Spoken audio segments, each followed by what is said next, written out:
Halo Sobat Rumpis, Kembali lagi bersama saya Surya. saya Ute.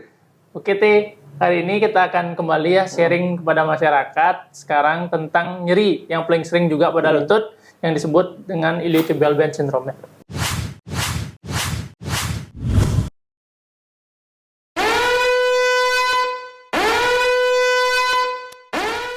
Iliotibial band syndrome itu merupakan suatu kondisi yang dimana terjadinya nyeri ya pada lutut bagian luar paling sering ya, ataupun bagian atasnya sedikit ya. Nah, itu sering sekali mengganggu pada orang-orang yang sering melakukan aktivitas seperti berlari ya. Saya sekarang banyak sekarang atlet maraton sering mengalami itu, ataupun pesepak bola juga karena dia sering bolak-balik ya, lapangan, dan juga yang terakhir yaitu pesepeda karena sering menggoes ya, menggunakan lututnya nekuk lurus terus, itu biasanya menyebabkan nyeri pada bagian luar ya. Nah sekarang sedikit membahas apa sih penyebabnya itu ITB band syndrome ini. Ya, paling sering adalah penyebabnya yang pertama itu ketidakseimbangan otot. Ketidakseimbangan otot nanti akan ada gambar 2 ya. Ada otot namanya tensor fascia lata, satu ya, bagian depan di sini. Yang kedua, ada yang bagian belakang, di sini adanya gluteus medius. Nah, kedua otot ini sebenarnya punya fungsi masing-masing. Kalau ototnya ini tidak seimbang, nanti akan mengakibatkan tekanan yang besar ataupun tarikan yang besar pada fascia atau jaringan ikat yang di sini yang sering disebut dengan iliotibial band itu. Oke, itu. Nah, mungkin Ute bisa menjelaskan sedikit tentang anatominya, Teh. Nah, kalau untuk anatomi dari iliotibial band itu perlu kita ingat, ITB atau iliotibial band itu bukan merupakan suatu otot. Bukan otot ya. Jadi dia itu melekat di sekitar, kira-kira di bagian pinggir ya, dari paha bagian luar kita. Jadi melekat di area sini. Nah, di atasnya ini sudah dijelaskan tadi, ada di melintang otot TFL atau tensor fascia lata di depan, kemudian ada otot gluteus di belakang. Nah, jadi yang perlu kita fokuskan itu lebih dari ketidakseimbangan kedua otot. Nah, biasanya lokasi nyeri yang paling sering muncul yaitu di area luar lutut bagian bawah di sini. Nah, jadi gerakan yang mengakibatkan itu biasanya tekukan pada lutut kurang lebih sekitar 30 derajat. Nah, jadi pas pada tonjolan bagian lutut bagian luar ini ketika sudut tekukan dari lutut kita 30 derajat. Kemudian ketika dia melewati 30 derajat, ITB ini berada di depan dari tonjolan tersebut. Nah, ketika diluruskan itu menjadi tidak terlalu tertekan. Jadi ketika posisi kaki lurus biasanya nyerinya atau keluhannya itu berkurang. Jadi tidak terlalu terasa. Kemudian ketika ditekuk 30 itu muncul lagi keluhannya. Ditekuk juga masih ada keluhan tapi tidak terlalu. Seperti itu biasanya. Nah, jadi ITB band ini memang paling sering di area tersebut karena gesekan ya antara fascia yang tadi atau jaringan ikat tadi dengan tulang. Ya, tulang di bagian lutut yang sering disebut dengan epicondylus femoral lateral atau luar ya. Nanti akan ada anatomi di sini. Oke, itu selanjutnya kita akan masuk ke bagian pemeriksaannya. Pemeriksaan yang bisa teman-teman di rumah lakukan ya, yang bisa merupakan tanda-tanda masalah dari ITB band-nya. Oke, mungkin Ute bisa tiduran sebentar. Oke, di situ kepalanya. Oke, di sini kepalanya, sorry. Nah, oke, anggap saja di sini pasiennya Ute mengalami nyeri pada bagian luar ya, bagian luar dari kaki kirinya. Jadi, pemeriksaan yang pertama, Ute agak mundur ke belakang. Oke, kita pegang satu tangannya ya. Biasanya Ute akan mengalami keluhan di area sini ya, area luar. Kita tarik ke belakang seperti ini, lalu kaki yang ini kita jatuhkan ke bawah seperti ini ya. Kalau bisa agak turun lagi jauh ya. Jika Ute merasa ada tarikan di sini dan nyeri semakin parah di bagian sini, nah itu merupakan salah satu tanda dari nyeri iliotibial band itu ya. Ini namanya tesnya itu tes Ober ya. Oke. Tes yang kedua yaitu ada namanya tes Nobel ya. Tes Nobel ini sama posisinya tidur seperti ini, tapi sekarang diprovokasi menggunakan tekanan pada area luar lutut tersebut. Jadi ditekan bagian luar lutut tersebut, habis itu kita tekuk Bisa kita luruskan. Nah, kalau biasanya pasien itu merasa nyeri atau teman kita, klien kita merasa nyeri, nah kemungkinan itu positif, kemungkinan nyerinya diakibatkan oleh ITB. ITB band ya, atau disebut ITB friction syndrome ya. Ini tes yang selanjutnya yang terakhir ada namanya Reni tes Reni. Nah, di mana pasien disuruh berdiri seperti ini. Jika kaki bagian kiri seperti ini, pasien bisa menumpu satu kaki bagian kiri, habis itu bisa pegangan di salep ke temannya, habis itu suruh half squat sedikit, half squat, jongkok sedikit, lagi. Nah, jika pasien merasakan nyeri bagian luar, ataupun dia tidak bisa menahan beban tersebut, lututnya masuk ke dalam, kemungkinan dia ada masalah pada ITB-nya juga. Nah, itu mungkin ada 3 cara untuk melihat apakah pasien itu mengalami ITB syndrome atau tidak. Oke. Untuk selanjutnya mungkin kita bisa memberikan beberapa tips ya, tips yang bisa dilakukan untuk menanggulangi atau mencegah terjadinya ITB syndrome ini.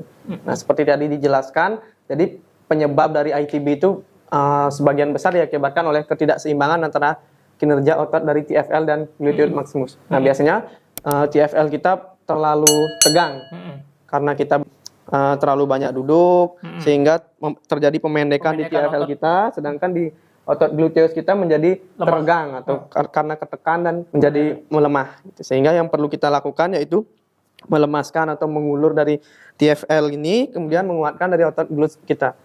Nah, untuk cara yang pertama untuk merilis atau melemaskan dari TFL, kita bisa menggunakan bola massage ya, massage ball. Jadi bisa kita lakukan penekanan pada area TFL kita. Nah, posisi TFL ini kurang lebih seperti di area saku kantong celana kita ya. Jadi mungkin di area bisa diperagakan di saya. Nah, di sini ada, kita bisa raba tulang bagian pinggul kita. Nah, jika nanti sudah jika ada tonjolan, nah itu titik titik awal dari TFL. Nah, dia akan menyilang sedikit ke depan. Nah, dari titik tonjolan tersebut.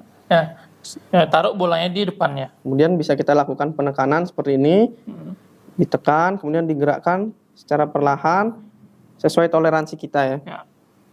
Tidak perlu terlalu keras, senyamannya kita tahan 15 sampai 30 detik untuk melemaskan otot-otot TFL kita. Di awal biasanya berasa sakit ya, tapi kalau sudah dilakukan bertahap, berulang 2 sampai 3 kali, biasanya nyerinya akan menurun.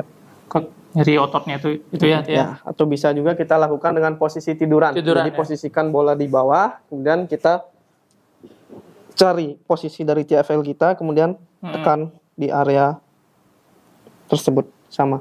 Ditindih menggunakan badan ya. Kita bisa gerakkan juga atau naik turun bisa. Biasanya tanda-tanda kita otot itu benar, dia mendapatkan posisinya itu kalau pasien itu atau klien kita itu merasa nyeri ya. Nyeri, itu kemungkinan di situ titik yang tepat gitu ya. Oke, kemudian yang selanjutnya kita bisa melakukan penguatan pada otot-otot abduktor hip kita. Jadi untuk meningkatkan keseimbangan antara TFL dengan gluteus kita bisa tingkatkan kekuatan dari abduktor hip kita. Oke, cara yang pertama bisa dengan lakukan hip adduction ya gerakannya, dengan tidur miring. Gampangnya. Oke, posisikan badan sejajar, tegak lurus, kemudian bisa agak ditarik ke belakang sedikit kakinya, kemudian diangkat ke atas. Nah, Nah, ini bisa diulangi berapa kali, Teh? Ini bisa 10 sampai 12 kali dilakukan 3 set ya. Ya, paling tidak lah dilakukan 2 sampai 3 set. Ya. Nah, jadi diperhatikan juga jangan sampai muter atau pinggulnya juga bergerak ke kanan ke kiri. Jadi pinggulnya kita stabilisasi di sini. Kemudian yang bergerak hanya kaki kita ke atas. Yang paling penting adalah pada saat kita mengangkat kaki seperti ini, jangan arahkan kakinya ke depan.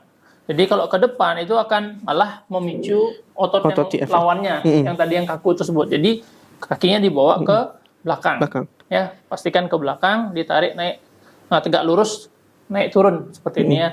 Jangan sampai juga pinggulnya berputar seperti ini, yang akan ada kompensasi gerakan yang ini lebih dominan ya. Atau mungkin lebih gampangnya kita lakukan dekat dengan dinding. Ya, Jadi kita lebih gampang. dekatkan dengan dinding, kemudian kita tinggal geser ke atas. Geser-geser ya. Ya, jadi sudah terkunci otomatis tidak terputar lagi. Ya. Gitu. Oke, kemudian bisa juga dengan gerakan posisi duduk. Posisi duduk dengan menggunakan band. karet. Karetnya. Iya. Nah, nanti teman-teman bisa cari di marketplace ya. Sekaret seperti ini. Ya. Duduk seperti biasa, kemudian letakkan karet ini pada paha kita. Ya. Keduanya ya. Masukkan kedua kaki, kemudian letakkan karet ini di atas lutut kita. Oke. Mungkin agak sedikit mundur kan, biar terlihat. Ya. Oke. Pas. Oke.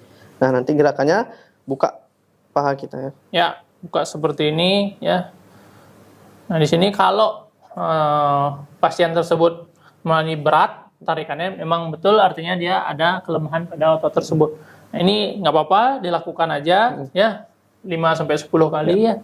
Paling tidak diulangi 2-3 kali kayaknya cukup ya Teh ya. Coba bisa diperagakan lagi Teh caranya. Ini bisa 2 kaki dulu, kemudian bisa dilakukan dengan 1 kaki. Ya. Bisa ke kiri, habis itu bergantian ke kanan ya. Ya. Lebih gampang bisa dilakukan kedua-duanya. Dua-duanya juga bisa. Ya. Oke.